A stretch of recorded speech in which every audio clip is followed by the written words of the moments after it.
And now, coming to you from an undisclosed location,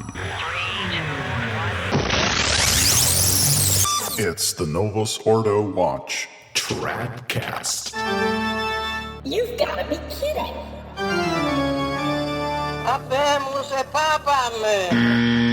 You can't make this stuff up.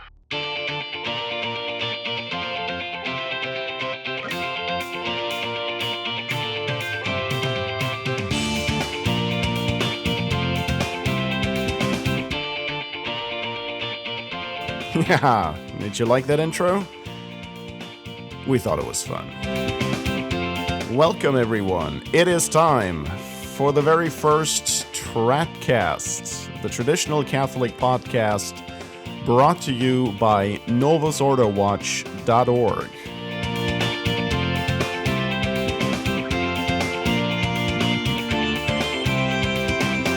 Thanks for tuning in, no matter where in the world you are, wherever you might be listening to us right now.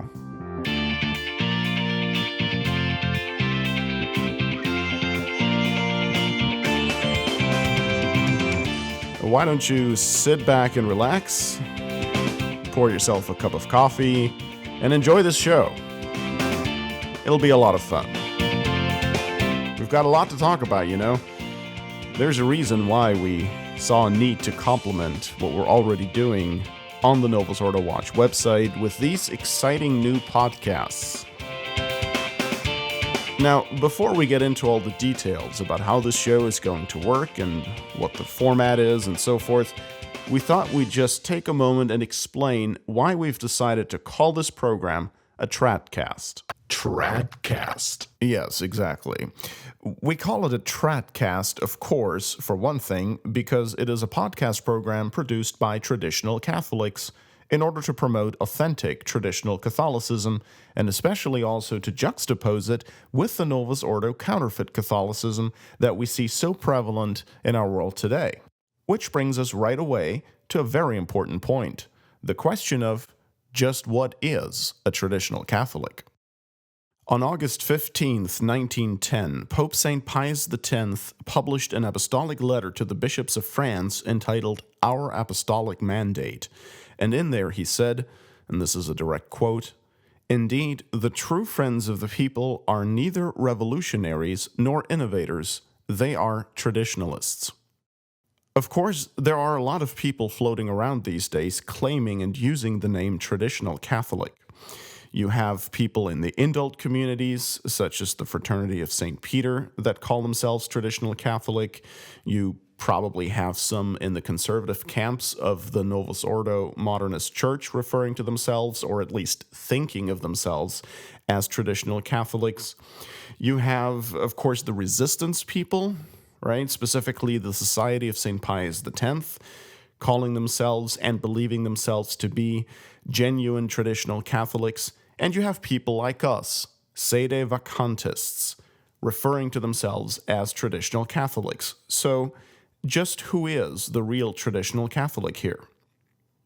It should stand to reason that the only people who can legitimately lay claim to the name traditional Catholic are those who profess and act in accordance with the exact same faith as was taught and believed until the death of Pope Pius XII and the election of John XXIII in 1958, because that is really the point when this entire controversy, this whole Novus Ordo mess began. Up until then, there were no traditionalists versus conservatives and progressives and so on. You were simply a Catholic. Now, we're going to flesh this out a lot more in future TRADCAST episodes, but just to give you an overview, what we've just said disqualifies right from the start any non-sedevacantist traditionalists, because even though they may mean to keep the traditional faith and adhere to the traditional teachings of the Church in every respect, they do not, in fact, do so, since they're either in communion with the Novus Ordo Church, that's the Church of the Second Vatican Council, and therefore adhere to all of its teachings, including those that contradict the true Church teaching from before Vatican II, or at least they profess to recognize the Novus Ordo hierarchs as the legitimate Roman Catholic authorities, but then refuse them submission. Neither position can be held by a Catholic because just as you cannot adhere to false doctrines, neither can you refuse submission to the man you believe to be the Pope or the men whom he has appointed over you. And that's essentially what they're doing. In fact, they have to do that in order to escape having to assent to the heresies and other errors of the magisterium of Vatican II and the post-conciliar church. But of course, schism cannot be the answer to heresy. It certainly isn't for a Catholic, because a Catholic, by definition, is neither a heretic nor a schismatic. Now, in 1885, Pope Leo XIII penned an apostolic letter called Epistola Tua, and we have it on our website, and you can find the link in the page that describes the first TRADCAST episode, and we'll give you more information about that later. I want to give you two quotes from that apostolic letter of Pope Leo XIII. Pope Leo writes, quote, "To the shepherds alone was given all power to teach, to judge, to direct. On the faithful was imposed the duty of following their teaching, of submitting with docility to their judgment, and of allowing themselves to be governed, corrected, and guided by them in the way of salvation. Thus it is an absolute necessity for the simple faithful to submit in mind and heart to their own pastors, and for the latter to submit with them to the head and supreme pastor." Unquote. He also says, and this is another quote, "It is to give proof of a submission which is far from sincere, to set up some kind of opposition between one pontiff and another. Those who, faced with two differing directives, reject the present one to hold to the past, are not giving proof of obedience to the authority which has the right and duty to guide them, and in some ways they resemble those who, on receiving a condemnation, would wish to appeal to a future council or to a pope who is better informed." Unquote. That, ladies and gentlemen, is Pope Leo XIII writing in 1885 in the apostolic letter Epistola Tua. You probably haven't heard that lately from the Society of St. Pius X, have you? So this is the dilemma that the non-sedevacantist traditionalist faces. Either embrace heresy and other false doctrine, or else refuse submission to the people you at the same time recognize as legitimate Roman Catholic authorities with the divine mandate to teach, rule, and sanctify you. Only the sedevacantist escapes this dilemma. Now, like we said, this is going to be fleshed out a lot more. There's going to be a lot of information coming at you about this in future TRADCAST episodes. The point to be made right now is that you can consider yourself truly a traditional Catholic only if you adhere to all church teaching before Vatican II, including the teaching that you must submit to the Roman Pontiff and those whom he has appointed to have spiritual care over your soul. As Pope Leo XIII said, you must follow their teaching, submit with docility to their judgment, and allow yourself to be governed, corrected, and guided by them in the way of salvation. But neither the indult nor the resistance position fulfill both of these necessary criteria. According to Catholic teaching, then, the only way the errors of Vatican II and the post-conciliar magisterium can legitimately be rejected by the faithful is if the authorities that impose them are not in fact genuine Catholic authorities, and this is exactly what sedevacantists hold. Having said all this, let's have a look at the encyclical Ad Beatissimi of Pope Benedict XV. It was his first encyclical, and it was published on November 1st, 1914. In paragraph 24, Pope Benedict writes, "It is, moreover, our will that Catholics should abstain from certain appellations which have recently been brought into use to distinguish one group of Catholics from another. They are to be avoided not only as profane novelties of words, out of harmony with both truth and justice, but also because they give rise to great trouble and confusion among Catholics. Such is the nature of Catholicism that it does not admit of more or less, but must be held as a whole or as a whole rejected. This is the Catholic faith, which, unless a man believe faithfully and firmly, he cannot be saved. There is no need of adding any qualifying terms to the profession of Catholicism. It is quite enough for each one to proclaim, "Christian is my name, and Catholic my surname." Only let him endeavor to be in reality what he calls himself. This was a quote from paragraph 24 of Pope Benedict XV's encyclical Ad Beatissimi. It's a good idea to bring this up because we really have to explain why we keep using the term traditional Catholic. Of course, there is no other kind of Catholic than a traditional Catholic. There is no other way to be Catholic than to be a traditional Catholic. The word traditional comes from the Latin word for to hand down, to pass on. Only if we adhere to what has been passed on by Christ to the apostles, and by the apostles to their legitimate successors, only then are we genuine Catholics. So we do not use the term traditional Catholic in order to somehow distinguish it from non-traditional Catholics, as though such a thing were even possible. That's what they do in the modernist Novus Ordo Church. You can be anything you like there. Or to distinguish it from tradition-minded Catholic or conservative Catholic, progressive, what have you. No, we use the term traditional Catholic simply to point out that a Catholic, in order to be a real Catholic, must be traditional. And that means, like we said, that he must adhere to everything the Catholic Church teaches through all of her popes, in all of her magisterial documents, whether they be solemn definitions or whether they be teachings contained in the ordinary magisterium of the Church. Now, let's be clear about one thing. This is not about judging individuals or judging their intentions or trying to decide who's holier than who. Okay? It has nothing to do with that. What we're trying to do here is just get to the objective reality of it, the reality of what people are doing and what the Catholic Church actually demands that we do.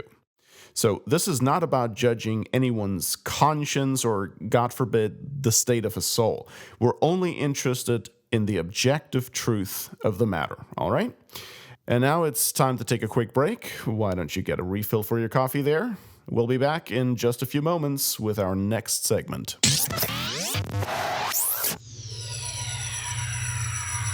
TRADCAST.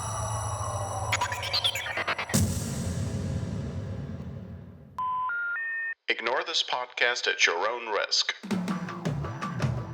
TRADCAST is a production of NovusOrdoWatch.org. We watch the Vatican II Church so you don't have to. Go to NovusOrdoWatch.org, NovusOrdoWatch.org, and see for yourself that the Vatican II Church is not in fact the Catholic Church of the ages.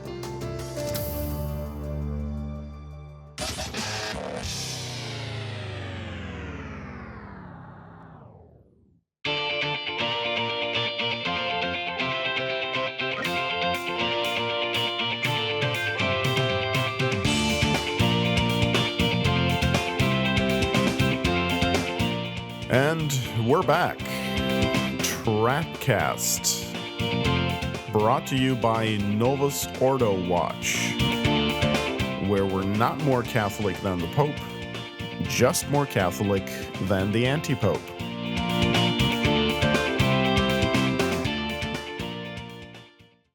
Now that we've explained to you why this podcast is called a TRADCAST and why you can really only call yourself a traditional Catholic if you actually adhere to all the Church's teachings in every respect, let's talk a bit more about the show itself. You can think of TRADCAST as basically Novus Ordo Watch on the go. all right? And if you've never heard of Novus Ordo Watch, if you don't know what it is, take a look at our website. It's novusordowatch.org. At this point, TRADCAST is not coming to you live. It is pre-recorded, but that's actually a good thing because we're still quite new to this whole podcasting stuff. And pre-recording it simply means you won't be subjected to any on-air gaffes, any accidents, any slip-ups, which would really detract from the quality of the show. So who knows what the future holds, but for the time being, TRADCAST will not be live. Each TRADCAST episode will be divided into various topical segments to kind of keep things compartmentalized and in good order. And each episode will have an entry on our TRADCAST homepage that will describe the content of the show, describe what it's about, and what will be covered in it. And it'll also give various web links that will relate to what's being discussed in that show. So it'll be a good companion for you. You just go to the TRADCAST homepage, which is tradcast.org, or novusordowatch.org/tradcast. There you go to the entry that corresponds to the show you're listening to, and you'll find all the information you need about the show there. Now, as regards the segments, we'll use segments to keep things sort of separated by topic, and there'll be certain recurring standard segments that will feature, such as, for example, one in which we dissect the latest idiotic remarks from Pope Francis in the Vatican. And here let me explain that when I say Pope Francis, I do not actually mean Pope Francis. You have to understand, on a podcast, you can't really use quotation marks like you would in text, okay? So when I'm talking about a real pope, I will say pope, right? Like Pope Pius XII. If, on the other hand, I'm talking about one of the modernist anti-popes, one of the modernist false popes in the Vatican that have been there since the death of Pope Pius XII in 1958, I will call them Pope, okay? Because, I mean, you have to somehow distinguish that, right? And it's very difficult to make quotation marks audible, so why don't we just go with that, okay? So we want to distinguish Pope Pius XII from Pope Francis. Francis, of course, is also known by his real name, Jorge Bergoglio, and so the segment that deals with Francis's heresies, errors, and other gaffes is going to be entitled From the Jorge's Mouth. Yes, thank you. And, you know, we do refer to him as Jorge at times because that's what he actually said to a journalist how he wanted to be called. Yeah, that was back in 2013. We'll have the link for you to that story on the TRADCAST homepage. Oh, and by the way, here at TRADCAST, just like at Novus Ordo Watch, we give you the truth about Francis. Okay? Well, otherwise we'd be Michael Voris. And he's already got a show, so no need to duplicate efforts. Pope Francis talks like a pope, like the successor to St. Peter. Yeah, we'll be coming back to that sometime for sure. In the meantime, ladies and gentlemen, a little more information about TRADCAST. The show will not be coming to you on a regular basis. It will be produced as the need arises and as we have time. So, to make sure you don't miss an episode, just subscribe to our podcast or RSS feeds at tradcast.org, or simply check the site for the show calendar to find out when the next podcast is scheduled to be published. Also, TRADCAST will not have any particular predetermined length. Some shows may be 10 minutes, others an hour and a half, or longer, or anything in between, okay? So, it's going to be no rules, just right. Kind of like the Outback. Feedback, questions, complaints, suggestions, send them to tradcast@novusordowatch.org. TRADCAST will cover various news stories, some at length, some in brief. We will use the show to respond to our critics. We will review some books, comment on articles, dissect the latest from various Novus Ordo and non-Sedevacánist blogs, websites, and videos. And we may even have a guest on occasionally. We'll just have to see how it goes. In any case, one thing's for sure. It's going to be very informative, very interesting, very exciting, and a heck of a lot of fun. And at this point, we'll just wrap it up. We'd like to keep this initial TRADCAST fairly short.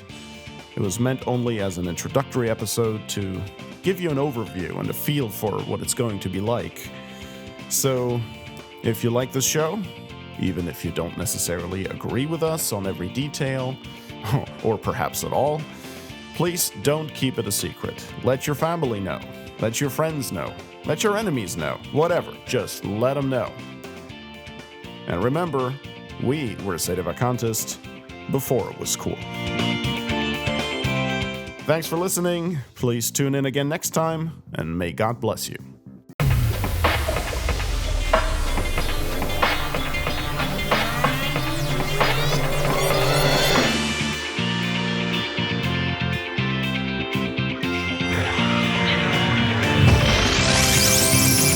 It's the Novus Ordo Watch TRADCAST.